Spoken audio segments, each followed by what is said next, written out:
Hello everyone, welcome back to my channel. My name is Rosie, I use they them pronouns, and this is my November music wrap up.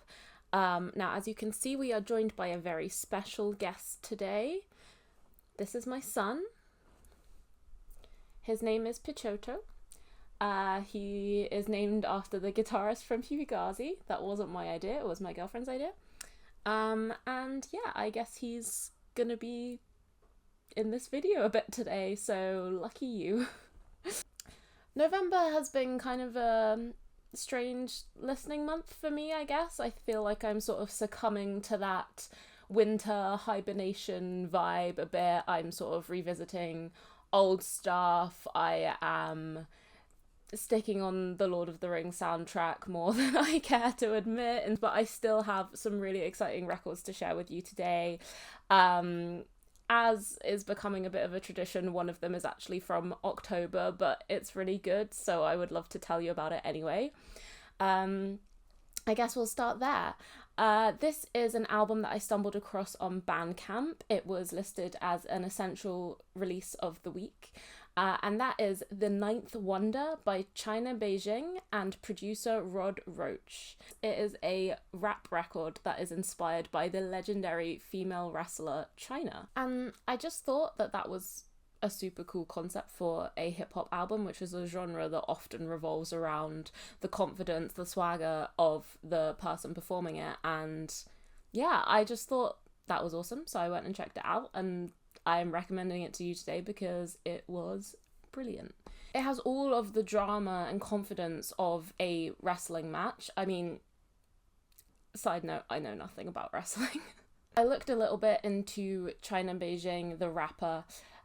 She's released a couple of singles before, but I'm pretty sure this is her first full-length album, and yeah, to arrive with such a statement like this, I think is really impressive. She comes across so confident, so self-assured.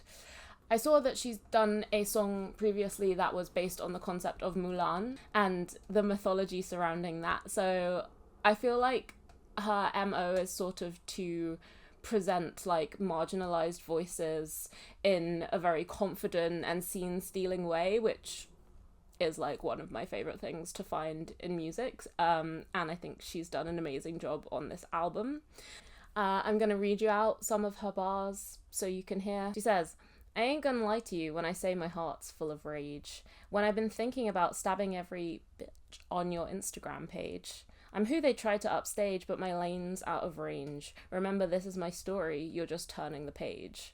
The swagger, the confidence, the ease with which she just obliterates the competition. Amazing. That is what I look for in my hip hop, in my rap. And as amazing as those lyrics are, I think a lot of what is successful about this album is to do with how she carries herself and how she performs in the booth.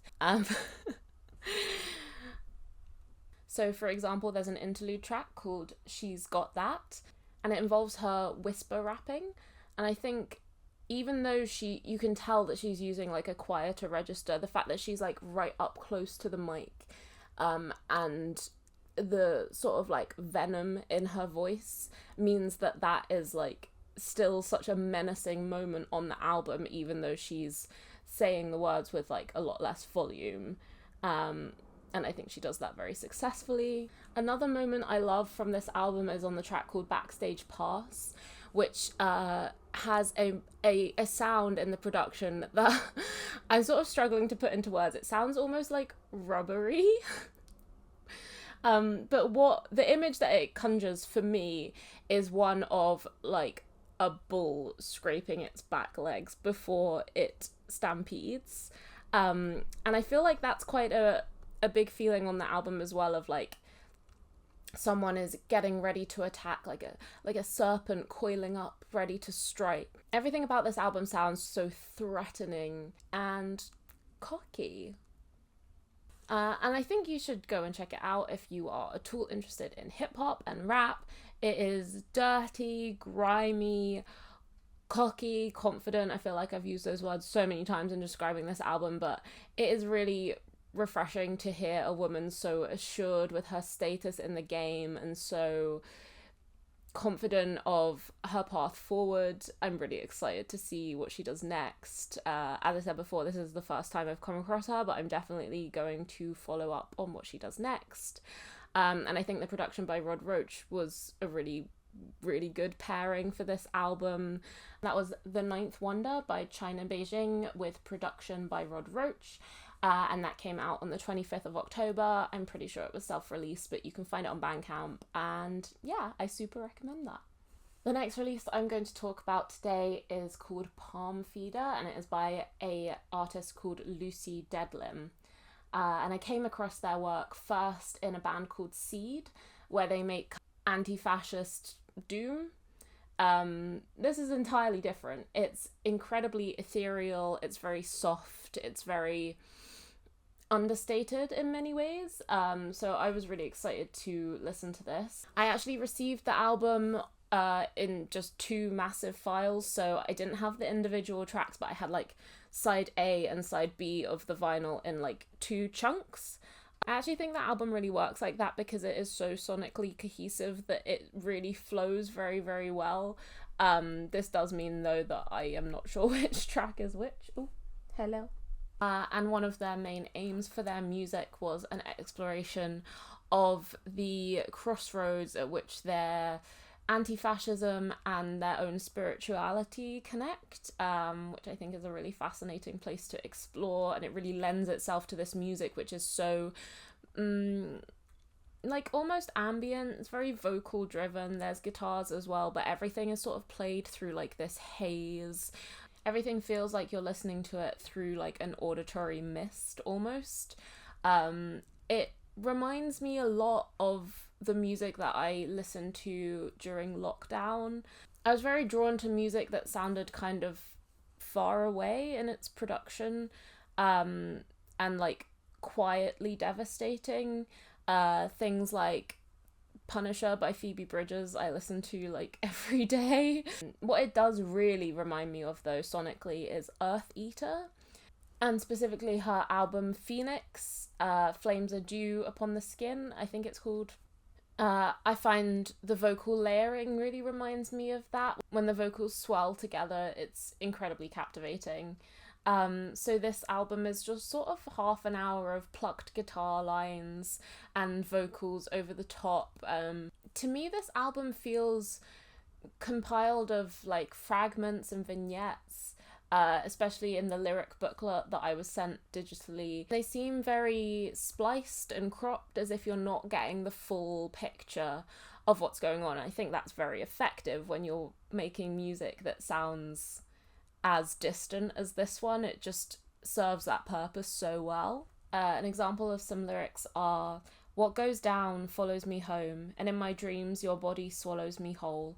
And there is that kind of passivity found in the lyrics and in the sound of the album as well.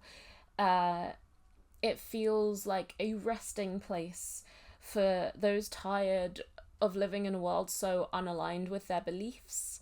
And I think that possibly feeds back into the activism that Lucy Deadlim makes, and also in their other band Seed as well. It's sort of like 2 sides of the same coin, like the side that wants to rile us all up to participate in the revolution and in the protests and everything, and the other side that is just like, I'm tired, I'm grieving for a world that doesn't exist and a world that is not on my side. And this album is very much more the latter. In times that are trying, I often find it very comforting to listen to music that reflects my own anxieties and grief and sounds mournful, and that is sort of when I would turn to an album like this. Not to say that it isn't also completely beautiful, because it is, but there is a feeling of loss in music that sounds like this, and I think that that is hard to create and also very necessary. Really beautiful release. That was Palm Feeder by Lucy Deadlim, and that was released on the 2nd of November. I think this one was also self-released, so you can just find that one on Bandcamp as well. The next release that I have for you today is a 2-track EP by Kazakh violinist Aisha Orazbayeva, and it is called With My Lute. It explores the theming of melancholy, which was considered one of the 4 humours back in the day when people didn't know how biology worked.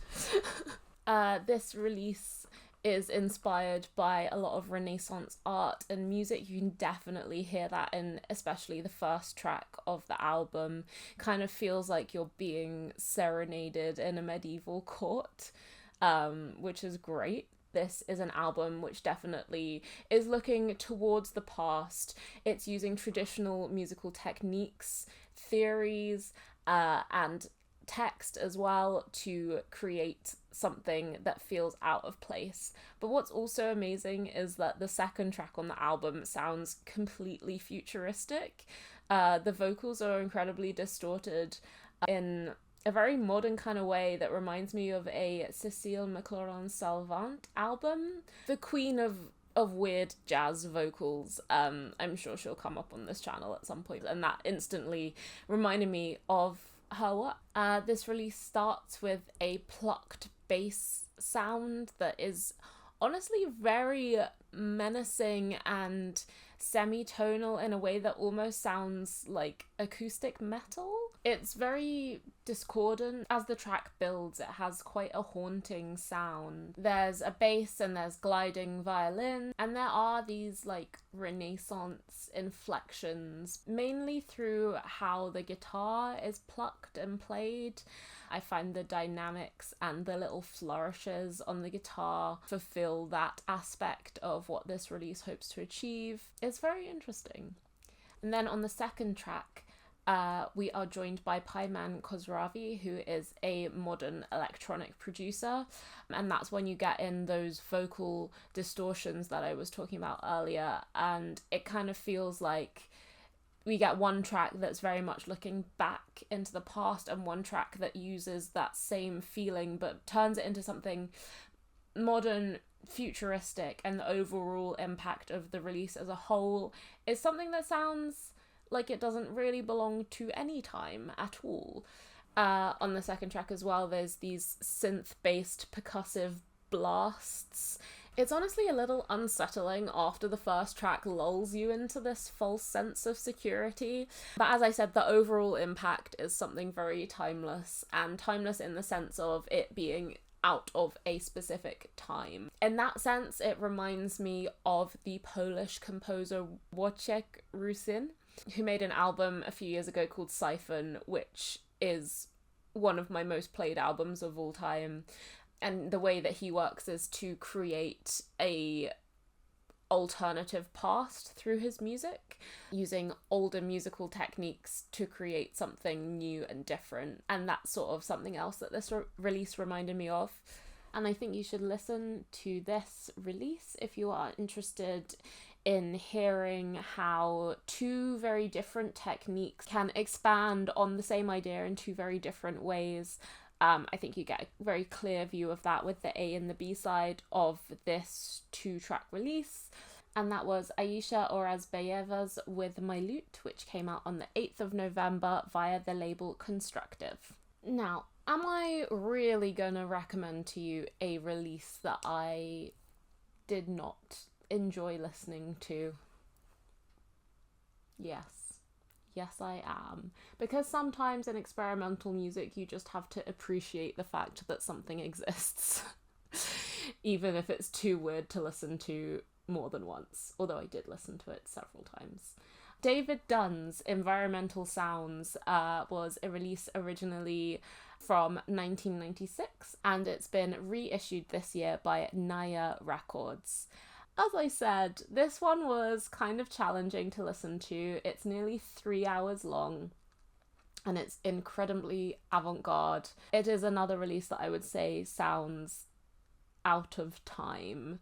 Like, listening to it, I would never have guessed that it had originally been made in the 90s, but then again, I have no idea what I would have guessed. This is a very experimental record which features musicians standing alongside the edge of the Grand Canyon and playing from graphic scores. There were 26 musicians in total, I believe, and they're all like spread out along the side of the Grand Canyon. I think the most ear-catching thing about this release is the feeling of sparseness and space. That is something that is absolutely present in the music. I guess the thing that makes me kind of hesitant to say that I enjoyed this is not necessarily the sparseness, but like when the music is being played, there's very little melody attached. It's very breaking up the sparseness is a lot of like squawking of brass instruments, and there's a lot of gaps in between that as well, so your brain does really fill in the gaps for you. You can imagine this being played in a very vast space. There's also a lot of nature noises included in this one as well, and I really enjoyed listening to those. The interplay between human presence and the presence of nature, the wind whistling, the birds chirping, that is a really interesting thing to try to put to record. I guess one of the things I had an issue with was that I didn't feel like it needed to be as long as it was. I feel like we kind of got the impression of what it was trying to do kind of early on, and some of these tracks are like 45 minutes long, including one called Entrainments 2, which is one of the ones that's like 45 minutes, and a big part of that track is just this like kettle boiling noise. And that was, not gonna lie, kind of a test for me. But hey, I listen to a lot of very strange stuff for this channel, for my job, out of pure enjoyment. And if something manages to turn me off, I'm always kind of interested in figuring out what it is I don't like about it, considering that I listen to like a lot of industrial noise and things. I'm like, what is it that has finally pushed me to finally say that this was something that I didn't especially enjoy? But as I said, I still appreciate it. I think it's an amazing piece of sonic experimentation. I also really love site-specific pieces as well. I think the way that physical space can be incorporated into a sound, or sound can be played around a space in order to conjure up the shape of it and the feel of it on record, is a very cool thing to attempt to do. And even though this one wasn't 100% for me, I'm glad it exists. I enjoyed the track called Skydrift on this album, which I guess I enjoyed more because it was sort of more droney and discordant, that had more of a presence in my ears. It features discordant voices and brass instruments coming together to create something that sounds very unsettling to me. And I guess I prefer it when music is unsettling versus sparse. I don't know if I'm gonna sign off on that, but like that is sort of what I'm getting from my own review. We're finding out things about myself in real time. That's why you should subscribe. Oh, what a baby boy. So yeah, even though this wasn't my favourite thing I've ever listened to, I still recommend it. I think that the interplay between the human presence and the presence of nature is really fascinating. One of the things that they tried to do with this recording was to listen out for like the reverberations of the instruments as they played them, but then also after the initial sound had finished, to record the sound bouncing off the different walls in the Grand Canyon, which is super cool. They were also really interested in capturing the sound of crows, which you can hear throughout the album, as an interesting reminder that like our presence as humans is not the only thing that there is. Kind of reminds me of the intentions behind John Cage's 433, which, if you don't know, is a piece that John Cage wrote, where a pianist would walk on stage and then sit in silence for 4 minutes and 33 seconds. And the point of the piece was to like disprove the theory that it was silent, because what you could hear instead of music was like the audience coughing and shuffling in their seats and like whispering to each other. Well, this is kind of weird, when do you think it's gonna start? That sort of thing. And I feel like the sparseness of this piece lends itself to listening for the natural noises that are there anyway. And even when you think nothing is happening in the music, there's so much going on because we're in the Grand Canyon and there's life everywhere and you can hear it even if humans aren't the ones making the sounds. So yeah, I recommend checking this out even if you just listen to it once. It was a really interesting experience. I can safely say I have not heard anything like this before. So that is David Dunn's Environmental Sounds, and that was reissued on the 15th of November through Naya Records. I just stopped for a snack break and then I rearranged my camera so that my fucking Hoover was not in the background, so that's why it looks different now. Sorry for the Hoover. The next release I have for you today is a mini album called Dream of the Egg by Tomu Katsurada. And you might know this guy from his work in Kikagaku Moyo, who were one of my favourite bands ever, and then they broke up a few years ago, so I was over the moon to hear that Tomo was going to be making more music. I was so excited to check this one out, and it really doesn't disappoint. It feels like coming home to put this record on. It is a EP, the first of a series of 5 that he's going to be making, and I'm not sure what the others will be based on, but this one is inspired by a Japanese children's book, which is just delightful. I think you can tell I'm like kind of emotionally invested in this because when Kikagaku Moyo broke up, I went to their last ever London show, had an amazing time, and yeah, I love them so much. So the children's book that this is based on, of the same name, in Japanese it's called Yume no Tamago. And I think this EP really displays like the dreamiest and coziest sides of Kikagaku Moyo's music. Obviously he's now solo, so it's interesting to then look back on the music made by the band to see what Tomo's contributions were. But back to the book, it is a 1920s children's book from Japan. It's a book of fairy tales. I found a translation of it online and I read some of them, and it seems to feed into quite a lot of Japanese concerns about the environment and the impact of humans on it. It's also just very surreal and whimsical and kind of trippy in a way that a lot of Japanese art is. It's really amazing to read it. I'll leave a link in the description box if you would like to go and have a look.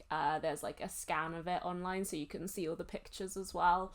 And I really think that Tomo's music lends itself to interpreting something like a children's book because so much of his musical sensibilities are so whimsical and dreamlike and surreal anyway, that it just seems like a really perfect fit. And I'm so excited to see what the other ones in the series will look like. The fact that we're getting 5 is so exciting to me. Cat. Boop. The track Zen Bungalow is a standout to me. It's actually a cover of a song that was written for a film. And it does have that sort of compositional vibe to it, I suppose. You can kind of imagine things visually happening on top of it, and it's apparently what his partner used to put on every morning, so there is this feeling of like just lovely intimacy to it. That's probably my favourite from the album, which is interesting because it's the one that he didn't write, but it's so good.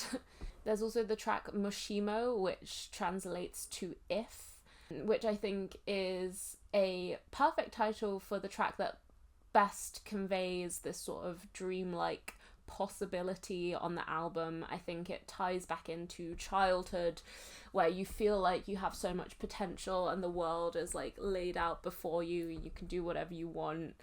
I think a lot of childhood is about feeling invincible and then growing up is realizing that you're really not. This track involves a lot of unresolved melodies. It feels like there are all of these musical tendrils that are sort of reaching out towards various endpoints and none of them ever quite get there, which is really fun to hear. This promo was a real delight to receive, especially after I grieve the loss of my beloved Kikagaku Moyo. It gives me hope that there is music out there there which can fill the space that they left in my heart. And the fact that this is the first of a series of 5 is so exciting to me, and I can't wait to talk about the others more on this channel as they arrive. So subscribe if you want to hear me talking about it more. So that is Dream of Egg by Tomu Katsurada, which was released on the 15th of November via his own record label, which has recently been set up. I think this is the first release. It's called Future Days, and you should go out and buy and support it. So that is 5 releases that were put out throughout, well, 1 in October and 4 in November. So to recap on them, that was The Ninth Wonder by China Beijing and Rod Roach, Palm Feeder by Lucy Dedlam, With My Lute by Aisha Orazbayeva, Environmental Sounds by David Dunn, and Dream of Egg by Tomu Katsurada. I have one more release to talk to you guys about today. It's kind of a bonus release. It came out, I think, in August, but I was only just made aware of it. My cousin sent it to me, and whilst it's been out for a while, I think it's worth talking about. It's also Name Your Price on Bandcamp, so if you want to go and support it, which I think you should, when I explain it, you'll understand why. And yeah, I wanted to talk about it because I think it's important. So I'm quickly going to go through the Blacklist, which was put together by Met Ba Pogo. And this is a compilation album of Israeli crust punk. And all of the proceeds from this album will go towards organizations fighting to end starvation in Gaza. So now you know why I think this is so important. It's also fucking excellent. Israeli crust punk that has been banned and blacklisted in Israel for being too political about the war. It is like 30 tracks long. It's an amazing example of the sort of underground music scene that is happening over there at the moment. It's really refreshing and amazing to hear like protest music coming out of that whole scenario. And my cousin's Israeli, and they sent it to me because they thought I'd enjoy it, and I loved it, and I would love to talk about it on this channel. I'm not going to go into too much detail other than to read the statement that they posted and also point out a couple of my favourite tracks from it, because each track is a completely different artist. So, you know, it's a real like cross-section of what is going on in Israel at the moment, in the musical scene, obviously, and how they are responding to the war and all of the tragedy and the genocide that is happening there at the moment. There's a track called Benot Koshke, and I love that one because it is like klezmer music mixed with punk. More clarinets in punk. I said what I said. We need more clarinets out there. I really am such a massive fan of like traditional music being used in like various different ways, especially when it has a meaning behind it that is political, like this. Yeah, so I really recommend that track. There's also one called Hiroshima Palestina, and I feel like you don't need a translation for things like that. There's also Marmara Streisand, which is more of like the klezmer punk vibe with a fiddle. Also an amazing name. It has like some of the most brutal screams I've ever heard, and I loved it. There's one called The Holy Land, which has like a very rousing, the crowd chants through it, and then it devolves into like the smashing of glass and children crying, which is incredibly devastating, obviously. Yeah, I think the feeling of this compilation is one of like anger and hurt.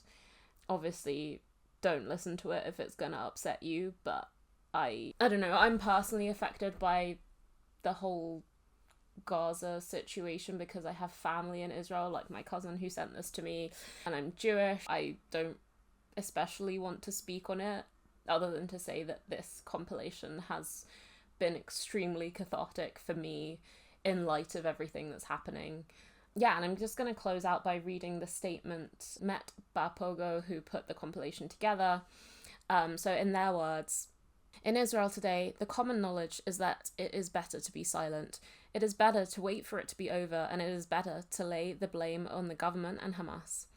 We choose not to be silent, not to hide and take responsibility ourselves and raise our voice against injustice, against the murder and destruction and the war of revenge in Gaza, against the rising fascism and messianism in the Israeli government and the entire Israeli society, and against the fading of the idea of peace alongside the deepening of the conflict and hatred.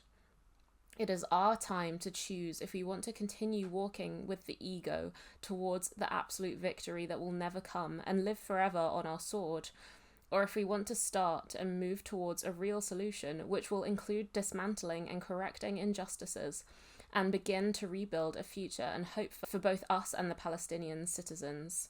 This collection features a variety of bands and artists who chose in the past and choose today to raise a clear voice against the existing situation, to protest the injustice, morality, and cheapness of human life that is deteriorating in our society as time goes by, about the occupation and control of the West Bank and Gaza and the genocide that is taking place at this very moment.